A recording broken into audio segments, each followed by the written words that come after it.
Bonjour à tous. Aujourd'hui, vous préparez-vous pour le ciel?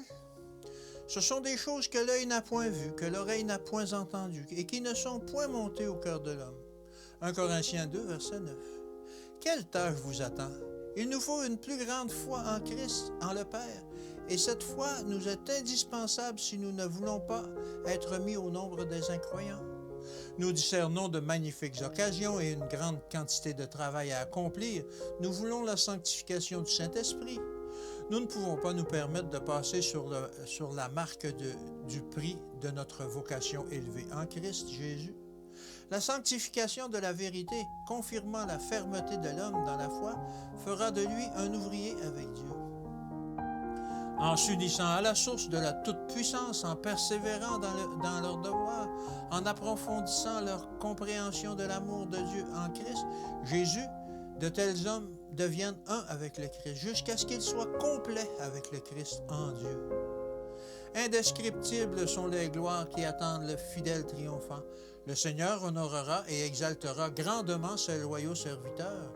Ils croîtront comme le cèdre et leur compréhension ira en augmentant, et à chacun de leurs progrès dans la connaissance, leur anticipation sera encore loin de la réalité. Ce sont des choses que l'œil n'a point vues, que l'oreille n'a point entendues, qui ne sont point montées au cœur de l'homme, des choses que Dieu a préparées pour ceux qui l'aiment. 1 Corinthiens 2, verset 9. Notre tâche maintenant est de nous préparer pour ces demeures que Dieu prévoit à l'intention de ceux qui l'aiment et qui gardent ses commandements. Le Seigneur Jésus développera chaque intelligence et chaque cœur en vue de la réception du Saint-Esprit. Le temps est court. Que le peu de temps dont vous disposez soit employé pour votre bien présent et éternel, en un service chrétien actif. Accomplissez tout le bien possible.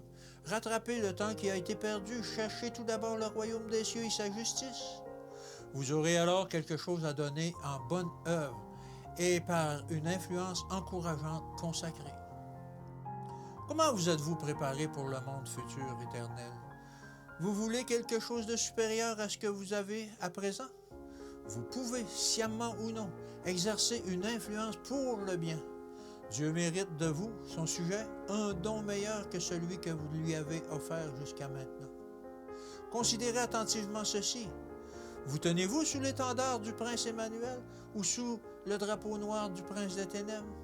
L'obligation repose sur vous de rendre l'influence et l'argent qui vous sont prêtés par le Seigneur afin de faire avancer sa cause et de glorifier son nom.